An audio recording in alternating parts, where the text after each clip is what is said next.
Pessoal, espero que todos estejam bem. Vamos começar com a primeira aula de equações diferenciais. Aqui eu coloquei aula 1, a primeira aula. Quem é meu aluno sabe que nós já tivemos uns 3 encontros presenciais, só que neles nós tratamos de um viés mais qualitativo das equações. E hoje a gente começa a primeira aula com um viés mais quantitativo, que é aquele voltado para entender os conceitos necessários para resolvermos as equações diferenciais, encontrarmos soluções para as equações diferenciais. Por isso que aqui eu estou chamando de aula 1. E nessa aula a gente vai tratar do conceito de uma equação diferencial, o que é uma equação diferencial, de como classificar equações diferenciais e de como verificar se uma determinada função é ou não solução de uma equação diferencial ordinária. E o que é equação diferencial ordinária, a gente também vai ver nos próximos slides, ok? O que é uma equação diferencial? O conceito é muito simples. Uma equação diferencial, como o próprio nome diz, tem que ser uma equação, né, obviamente, e nessa equação tem que aparecer uma ou mais derivadas de uma função desconhecida. Então, é uma equação onde aparecem derivadas de quem? De uma função que a gente não conhece. Então, na hora de resolver uma equação diferencial, o objetivo vai ser descobrir que função satisfaz aquela equação ou que classe de funções satisfaz aquela equação. Aqui eu vou listar alguns exemplos. Nesse primeiro, nós temos uma função desconhecida y, e além da própria função desconhecida y, também aparece a sua derivada.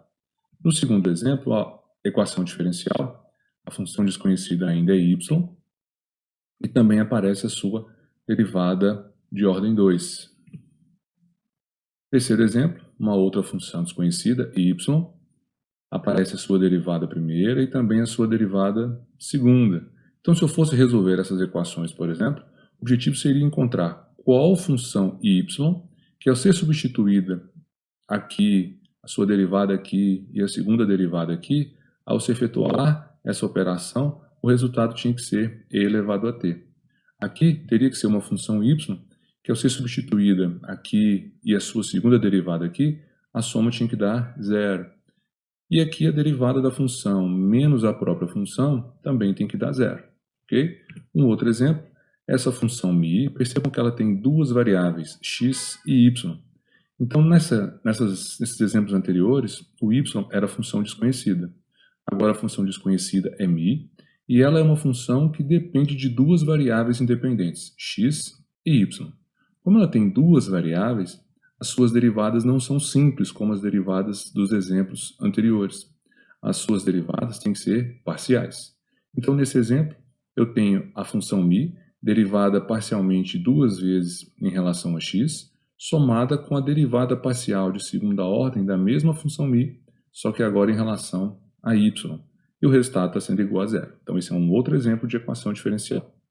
Por fim, eu tenho aqui uma nova equação diferencial, a função desconhecida é y, aqui aparece a sua derivada segunda. Também uma derivada simples, tá vendo? Então, o símbolo aqui de derivada simples em todos esses exemplos, com exceção do d, está indicando para a gente que a função y depende de apenas uma variável. Esse y, por exemplo, pode ser uma y de t, nesse caso da letra E, uma y de x. E por que eu sei que é y de x? Porque aqui aparece uma outra variável, a gente considera que é essa variável a independente. Então, a y é uma função de x. Aqui nós já sabemos que a y é uma função de x e de y. Aqui, a função y, como aqui apareceu t, está indicando para a gente que a função y desconhecida vai ser uma função de t. Aqui não apareceu variável independente. Então, na hora de resolver, a gente escolhe qual variável a gente vai usar. Pode ser t, pode ser x. E a mesma coisa aqui na letra A. Então, esses são os exemplos de equações diferenciais. Percebam que, basicamente, a diferença entre os exemplos A, B, C e D em relação ao exemplo D é que o D, a função desconhecida, é a única que possui duas variáveis, x e y. As outras todas dependem de uma única variável independente. Essa é uma forma de a gente classificar equações diferenciais com relação ao tipo, se ela é uma EDO, equação diferencial ordinária, ou se ela é uma EDP, equação diferencial parcial. O que vai diferenciar uma da outra é a quantidade de variáveis independentes que a função desconhecida possui, como a gente vai ver Agora, então com relação ao tipo, uma equação diferencial pode ser ordinária, uma EDO, quando a função desconhecida depender de uma única variável independente, ou seja, quando a função desconhecida é uma função de uma variável. Como ela tem apenas uma variável, a sua derivada é simples, eu só tenho como derivar em relação àquela variável. Nesses casos, a gente vai ter uma equação diferencial ordinária. Aqui um exemplo simples, nós temos uma função desconhecida que aqui é p, e a sua derivada primeira em relação à variável independente t tem que ser igual a meio de p menos 450. Então esse é um exemplo de equação diferencial. Percebam que como a função p está sendo derivada em relação a t, já está indicando para a gente que é o t que é a variável independente. Portanto, ao se resolver essa equação, a solução é uma função p de t. No segundo exemplo, também temos a variável independente t sendo indicada aqui, e eu tenho só a derivada simples, ó, d de t, dy dt, d2y dt2, a derivada segunda da função y em relação a t. Então esse aqui também é um exemplo de equação diferencial ordinária. Um outro exemplo é essa equação diferencial. Perceba que diferente das outras duas, essa aqui tem como variável independente o x. Então quer dizer que ao resolver essa equação, o y vai ser uma função de x, é um y de x. Então aqui eu tenho três exemplos de equações diferenciais ordinárias, todas elas com a função desconhecida dependendo de uma variável dependente, t na primeira, t na segunda e x na terceira equação. Percebo que também a gente pode escolher qual variável independente usar. Aqui foi escolhido t, t e aqui x. Se eu tivesse uma equação diferencial, como nos casos anteriores, aqui, por exemplo, na letra A, não foi indicada qual é a variável independente. Na hora de resolver, você escolhe qual variável você quer representar. Poderia escolher t, poderia escolher x ou uma outra variável qualquer. Em geral, são utilizados x ou t. Então, aqui os três exemplos, ok? De equação diferencial ordinária. E o outro tipo de equação diferencial é a parcial. A parcial é aquela equação diferencial cuja função desconhecida depende de duas ou de mais variáveis independentes. Por exemplo, uma função u que depende tanto do x quanto do y. Perceba que lá nos exemplos anteriores, o y era a função desconhecida. Agora a função desconhecida é u. X e y aqui estão fazendo papel de variável independente. X é uma variável independente, y é uma outra variável independente. Como a função u possui duas variáveis independentes, eu só posso derivá-la parcialmente. Então aqui eu tenho a segunda derivada parcial da u em relação a x, e aqui também a derivada da função u parcialmente duas vezes em relação a y. Um outro exemplo de equação diferencial parcial é a famosa equação do calor. Geralmente é um dos primeiros exemplos utilizados em cursos de equações diferenciais parciais. Nessa equação, uma constante multiplicada pela derivada segunda da função u em relação a x tem que ser igual à derivada primeira da função u em relação a t. Então eu tenho aqui dois exemplos de equações diferenciais parciais. Lembrando que a diferença entre a ordinária e a parcial é que na ordinária a função desconhecida depende de uma única variável independente. Na parcial, a função desconhecida depende de duas ou mais variáveis independentes. Uma outra forma de classificar equações diferenciais é verificando se elas compõem ou não um sistema de equações diferenciais. Quando a gente tem uma única função desconhecida, uma equação diferencial já é suficiente. Agora, se a gente tem duas ou mais funções desconhecidas, vão ser necessárias duas ou mais equações. E esse conjunto de duas ou mais equações diferenciais é que é denominado sistema de equações diferenciais. Um exemplo clássico de sistema de equações diferenciais é o sistema presa-predador ou predador-presa, que recebe esse nome porque ele é muito útil para modelar interação entre espécies, como que uma espécie influencia na outra. Um exemplo clássico que aparece é esse exemplo aqui.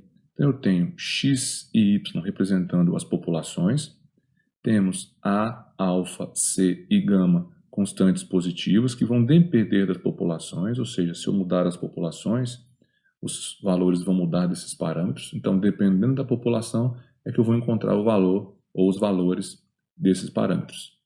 Então, se o x e o y representam populações, aqui eu tenho, na primeira equação, uma equação que me dá a variação de uma população em função do tempo. A mesma coisa na segunda, a variação da outra população em função do tempo. Mas a pergunta que eu faço para vocês é a seguinte: como que, só tendo as equações do modelo, eu consigo saber qual delas deve representar a população de predadores e qual delas deve representar a população de presas? Biologicamente, é relativamente simples verificar isso, bastando a gente pensar num processo de análise bem simplista, que é o seguinte: vamos imaginar que eu tenho as duas populações de predador e de presa. Eu quero descobrir qual equação modela a variação dessas populações. Eu vou pensar o seguinte: o que aconteceria se entre essas duas populações tivesse a população de predador igual a zero? Se a população de predador é igual a zero, quer dizer que a população de presas não teria nenhum predador natural. Se uma população não tem predador, a tendência inicial é que essa população cresça, correto? Então, se a variável que representa, ou se a função que representa a população de predadores for igual a zero, eu tenho que ter que o resultado da população de presas, a variação dessa população, tem que aumentar, correto? Então, vamos supor que o y represente a população dos predadores. Então, vou fazer o y ser igual a zero. Se eu vier na primeira equação, trocar o y por zero, todo esse termo aqui vai ser zerado, ok? Então, eu vou ter que a variação da população x em função do tempo vai ser apenas dada por a vezes x. O a é uma constante positiva, então eu vou ter a variação de x em relação ao tempo positiva, indicando que a população vai estar crescendo com o passar do tempo. Então, esse dx dt aqui está representando, de fato, para a gente, a variação da população de presas. Por quê? Quando eu zero o y, eu tenho uma variação positiva. Por outro lado, se a gente fizer a população de presas ser igual a zero, ou seja, x igual a zero, tem que haver um decréscimo na população de predadores, ok? Se o predador não tem o que comer, a população vai tender a diminuir. Então, se o x for igual a zero, na segunda equação, esse termo vai zerar, e a gente vai ter dy dt igual a menos c vezes y. O c é positivo, então menos c é negativo. Nós vamos ter aqui dy dt negativo, indicando um decréscimo da população de predadores. Portanto, de fato, o y no modelo representa a população de predadores e o x representa a população de presas. Trouxe aqui um gráfico para ilustrar isso para a gente. Aqui eu tenho a evolução da população de predadores com o passar do tempo e também a evolução da população de presas com o passar do tempo. Observe o seguinte: no início, se eu tiver uma diminuição na população de presas, como eu vou ter pouco alimento, cada vez menos alimento para os predadores, ocorre uma tendência de diminuição da população de predadores. Mas ao mesmo tempo que eu tenho uma diminuição da população de predadores, essa população de predadores vai influenciar menos na população de presas. Então vai ocorrer uma tendência no crescimento da população de presas, porque ela vai ter menos predadores. Porém, à medida que a população de presas vai crescendo e a população de predadores vai diminuindo, chega um ponto onde tem tanta presa disponível que a população de predadores começa a ter muito alimento disponível também. Então essa população começa a subir. Então as duas começam a subir junto e vão subindo até chegar um ponto em que tem tanto predador nesse ambiente que essa população de predadores começa a influenciar negativamente na população de presas. E aí a população de presas começa a diminuir. A população de presas começa a diminuir, chega um ponto onde eu tenho o mínimo necessário da população de presas para manter um máximo de predadores, só que essa população começa a cair, porque eu tenho muitos predadores, a população de presas caiu, a população de predadores está no máximo, esse máximo não se suporta porque vai ter pouco alimento, então a população de predadores começa a diminuir. E esse ciclo se repete aqui indefinidamente, a menos que algum fator externo seja incorporado. Ok? Então esse é um exemplo aí de equação presa-predador. Uma outra forma de classificar equações diferenciais é quanto à ordem. E o que é a ordem de uma equação diferencial? É o grau da derivada de maior grau que aparecer na equação diferencial. Para esse exemplo aqui, nós temos que o grau da derivada de maior grau é 3. Então, olha, eu tenho derivada primeira e derivada de ordem 3. Então, aqui eu tenho maior grau. Como maior grau é 3, a gente diz que essa EDO é de terceira ordem. Já esse exemplo, nós temos apenas a derivada de ordem 15. Passou de 3, a gente costuma usar essa notação aqui para derivada. Então, é uma derivada, uma equação diferencial de ordem 15. Aqui só tem a derivada primeira, então é uma EDO de primeira ordem. E aqui, nós já vimos que é uma EDP, né, a equação do calor. Aqui eu tenho derivada primeira, parcial, e aqui a derivada parcial de ordem 2. Então, a maior ordem aqui é 2, é o maior grau. Então, a gente fala que essa é uma EDP de segunda ordem. Tranquilo? Continuando. Agora a gente vai supor que é sempre possível resolver uma EDO para maior derivada. Na prática, isso significa o quê? Você tem lá uma EDO, essa EDO vai ter a maior derivada aparecendo, a gente consegue isolar essa derivada e todo o resto que aparece desse lado vai ser, então, uma função que depende da função da variável independente, da própria função desconhecida e das suas derivadas até no máximo a ordem n-1, já que nós isolamos a maior derivada, né? Na prática, isso significa o quê? Coloquei aqui um exemplo. Tem uma equação diferencial ordinária de ordem 5 e a gente vai isolar essa derivada aqui de ordem 5, encontrando essa equação. É isso que está falando. Eu isolei a derivada de maior grau, obtendo isso aqui. Por que é importante comentar sobre essa possibilidade? Porque os métodos que a gente vai estudar nos próximos vídeos para resolver equações diferenciais ordinárias são baseados em as equações serem desse tipo. Elas podem ter essa maior derivada sendo isolada. E como eu já comentei antes, as variáveis independentes podem assumir diversas representações. Em geral, aqui nesse material, nós vamos usar t ou x. Isso pode mudar, vai depender da bibliografia, vai depender do tipo de aplicação que pode estar sendo feito. Por exemplo, para fenômenos onde ocorre variação ao longo do tempo, é muito comum usar a variável t. Para outros tipos de fenômenos, é mais comum usar a variável x.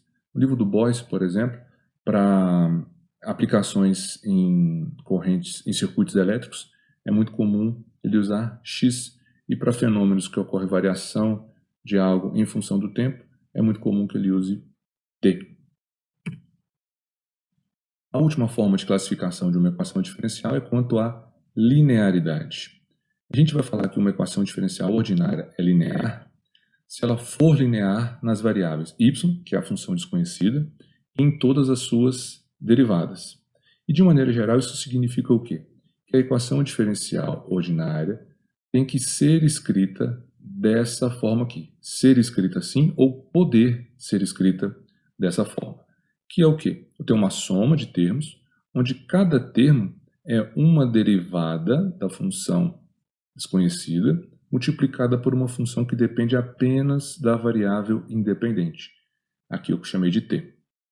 Sempre eu tenho uma derivada e uma função de t, somada com uma outra derivada em função de t, até chegar na própria função desconhecida, multiplicando uma função que depende apenas de t. E esse somatório é igual a uma função que também depende apenas de t, ok? Então, se eu quero verificar que uma equação diferencial ordinária é linear, ela tem que estar dessa forma ou poder ser manipulada para ficar desta forma. Aqui alguns exemplos. Perceba que esse primeiro exemplo aqui, a equação já está nesse formato, né? Eu tenho derivada terceira, derivada de ordem 3, vezes uma funçãozinha aqui, nesse caso é 1, né? E eu posso chamar 1 de uma função de t, de x nesse caso, mais 5x, que é uma outra função de x, multiplicada pela derivada da função desconhecida, igual a uma g de x aqui, correto? Agora eu tenho uma L de t, que é a g de t, tenho a derivada primeira multiplicada por uma função só de t, a derivada segunda também multiplicada por uma função que depende apenas da variável independente t. Então, dois exemplos de equações diferenciais ordinárias e lineares. Quando não puder acontecer isso, ou seja, quando a equação 2 não puder ser o formato da equação diferencial ordinária que a gente tiver em mãos, nós falamos que ela é não linear. Aqui alguns exemplos, a gente vai classificar cada equação como linear ou não linear. Nessa equação, perceba que aqui, multiplicando os termos, multiplicando a função desconhecida e as derivadas, nós temos constantes aqui menos 1 e aqui 1. E a função g de t é simplesmente zero. Então, como são todas constantes, é porque a primeira é 1, a segunda é menos 1 e a g de t é zero, todas constantes, já está nesse formato, né? Seria esse formato aqui dessa parte, né? Derivada primeira, a derivada primeira, a função e a g de t. Uma é igual a 1, a outra é igual a menos 1 e a g de t é igual a zero. Então, como está nesse formato, essa equação diferencial é linear. Já o exemplo 2 aqui, nós temos esse seno de θ. E a variável, a função desconhecida é θ, tá vendo aqui a derivada segunda de θ? Então aqui a função desconhecida é θ. Então essa equação vai ser linear se ela for linear em θ e nas derivadas de θ. Na segunda derivada aqui, sem problema, porque eu tenho 1 multiplicando, 1 é linear. Já na segunda, aparece seno de θ. Então, por mais que a gente tente manipular aqui, nunca vai aparecer o θ sozinho, sempre vai estar associado a uma função trigonométrica. Portanto, eu não consigo escrever essa equação diferencial nesse formato, que seria o formato linear para uma equação de segunda ordem. Isso implica em garantir que essa equação diferencial não é linear. Terceiro exemplo, tenho aqui uma equação diferencial de ordem 3, ordinária, né? A variável independente é x, então eu tenho aqui, acompanhando a derivada de ordem 3, uma função que depende apenas de x, porém, acompanhando a derivada, nós temos y, que é a função desconhecida. E essa função desconhecida não está explicitamente em função da variável independente x, correto? Então, ela não é linear na derivada primeira. Portanto, essa equação também é uma equação diferencial ordinária não linear. Um outro exemplo. Nessa equação, percebam que a função desconhecida é y, aqui aparece a derivada segunda e primeira, a variável independente é x, e que os termos que multiplicam a derivada primeira e a derivada segunda são todos em função apenas da variável independente, que é x. Aqui, do outro lado, também aparece uma função só da variável independente x. Então, essa equação diferencial está nesse formato, né? Onde o a2 de x é x ao quadrado, onde o a1 de x é e elevado a x, o a0 de x, que é a função que multiplica y, já que o y não aparece na equação, é zero, e a g de x é o ln de x. Então, ela está nesse formato, porque essas funções são funções apenas da variável independente x, garantindo que essa equação diferencial ordinária é linear. Ok? Para finalizar essa parte, pessoal, a gente vai falar sobre as soluções de uma equação diferencial. Como verificar que uma função é solução de uma equação diferencial? Então, eu tenho aqui aquele formato, né? A gente isolou a derivada de maior grau da equação diferencial. Então, a gente vai falar que uma função é a solução daquela equação diferencial em um determinado intervalo se ela for derivável de ordem até ordem n. Por quê? Se aqui eu tenho uma função que é derivada, que foi derivada n vezes, qualquer solução eu vou ter que derivar n vezes também para poder substituir aqui. Ok? Então, uma solução dessa equação nesse intervalo vai ser uma função φ de t derivável até ordem n, tal que isso aqui aconteça. Perceba que isso aqui significa, na prática, comparando esse com esse, que a gente só precisa substituir a φ no lugar da y e as derivadas de φ no lugar das derivadas de y e verificar que a igualdade vai ser mantida. Então, ao substituir, se essa igualdade for mantida, é porque a φ é uma solução dessa equação diferencial. Percebam também que aqui foi falado que uma solução no intervalo de α a beta, porque a solução é uma função. e uma função está definida no intervalo, né? A sua variável independente está definida num determinado intervalo. Então, essa função pode ter alguma restrição, ou ela vai ser definida para todo intervalo real, ou algum outro tipo de intervalo que tem que ser observado, dependendo do caso. Ok? Então, verificar que uma função é solução é simplesmente substituir a função e as suas derivadas na equação diferencial e verificar se a igualdade é satisfeita. Aqui um exemplo simples. Nós temos essa equação diferencial, a derivada de r em relação a t é igual a menos uma constante vezes a própria função r, onde k é uma constante, c também é constante e o t aqui está no intervalo. Então a gente quer mostrar que essa função φ de t, que é c vezes e elevado a menos kt, é uma solução dessa equação diferencial, sendo c constante e o t variando aqui em todo o intervalo real. Para verificar isso, como a gente acabou de comentar, basta substituir essa função φ e a sua derivada, já que aqui também aparece derivada, nessa equação e verificarmos se ela é satisfeita. Então, uma forma de fazer isso é o seguinte: derivo a φ, derivada de φ, como ela tem esse formato, é menos k vezes c e elevado a menos kt. Φ' é a derivada, né, a dφ dt, que a gente já viu que é menos k, c é elevado a menos kt. Só para facilitar aqui a gente enxergar direitinho, eu só coloquei o pontinho da multiplicação para deixar bem separado aqui para a gente enxergar. Vai ser menos k vezes c e elevado a menos kt. Percebam que esse termo aqui, c vezes e elevado a menos kt, é a própria função φ. Então a gente pode trocar esse pedaço por φ. Conclusão: dφ dt é menos k vezes φ. Quando a gente compara esse resultado com a equação diferencial original, perceba que a única diferença é que foi feita a troca do r pelo φ nessa equação. Como a igualdade se manteve ao fazermos essa substituição, significa que essa função φ é a solução dessa equação diferencial. Agora, passando para um exercício um pouquinho mais elaborado, a gente tem essa EDO e queremos verificar se essa função φ, com x maior do que zero, é a solução da EDO. Para fazer isso, a gente precisa derivar essa função duas vezes para poder substituir e verificar se a igualdade vai ser satisfeita. Perceba que a derivada da φ é x mais 2x ln de x. Né? Por quê? A φ aqui é um produto de funções, então é um produto desses dois termos. A gente precisa derivar aqui e podemos usar a regra do produto. Então vai ser derivada do primeiro, que é 2x, vezes o segundo, então 2x ln de x, mais o primeiro, que é x2, vezes derivada do segundo. Derivada de ln de x é 1 sobre x, porque o x aqui é positivo, então a gente não precisa se preocupar com o módulo. Então vai ficar x ao quadrado vezes 1 sobre x, que vai ser x, que é esse outro termo que aparece aqui na equação da derivada. Então essa é a derivada. A derivada segunda, fazendo as continhas aqui, vai ser 3 mais 2 ln de x. Então, temos a derivada primeira, temos a derivada segunda e, obviamente, temos a função φ. Só precisamos substituir esses resultados na equação diferencial. Então, vamos lá.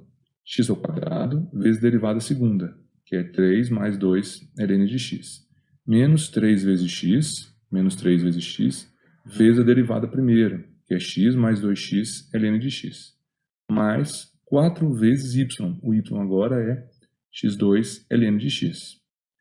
Faço a distribuição aqui. 3x2 mais 2x2 ln de x, menos 3x ao quadrado, menos 6x ao quadrado ln de x, mais 4x ao quadrado ln de x. 3x2 com menos 3x2 vai cancelar. 2x2 ln de x menos 6x2 ln de x tem como resultado menos 4x2 ln de x, e somado com mais x4 ln de x, vai cancelar também, o resultado vai ser zero, que era o resultado da equação diferencial. Então, ao substituirmos a função φ e as suas derivadas na equação diferencial, a igualdade foi satisfeita. Portanto, essa função φ é uma solução dessa equação diferencial. Segundo exemplo, a gente quer verificar se a função y, que é e a menos t mais t sobre 3, é a solução dessa equação diferencial. Como aqui na equação diferencial aparece até a ordem 4 na derivada, nós vamos ter que derivar a função y, que é a candidata à solução, até a ordem 4, para depois substituir. Então, derivando uma vez, nós vamos ter a derivada desse termo e a derivada desse. Derivada de e elevado a menos t, menos e elevado a menos t, mais a derivada de t mais 3, que é 1/3. A derivada segunda é a derivada da derivada primeira. A derivada do primeiro termo aqui vai ser e elevado a menos t, a derivada do segundo termo é zero, então vai ficar apenas e elevado a menos t. A derivada de ordem 3 é a derivada da derivada de ordem 2, que é menos e a menos t. E, para finalizar, a derivada de ordem 4, que é a derivada da derivada de ordem 3, e elevado a menos t. Substituindo todas essas na equação diferencial, todas não, né? Aqui não aparece a derivada segunda e nem a primeira. Então, substituindo a derivada de ordem 4 e a derivada de ordem 3 na equação, além de substituir y, né, nós vamos obter a derivada de ordem 4, que é e a menos t, mais 4 vezes a derivada de ordem 3, então 4 vezes menos e a menos t, mais 3 vezes y. O y aqui é e a menos t mais t sobre 3.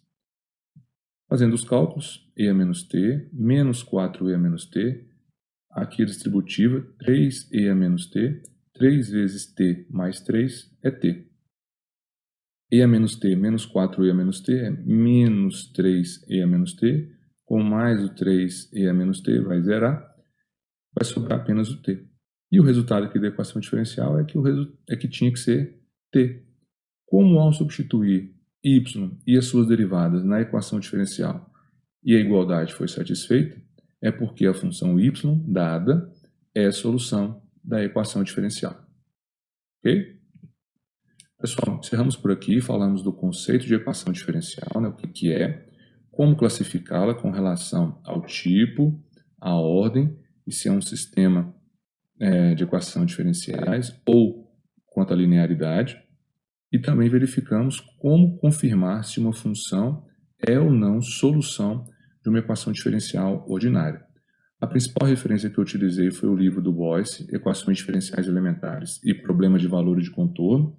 Eu geralmente uso a 8ª edição, mas qualquer edição que vocês tiverem pode ser utilizada, além de outros livros que constam nas principais referências de equações diferenciais. Ok? Então, aguardo vocês na próxima aula.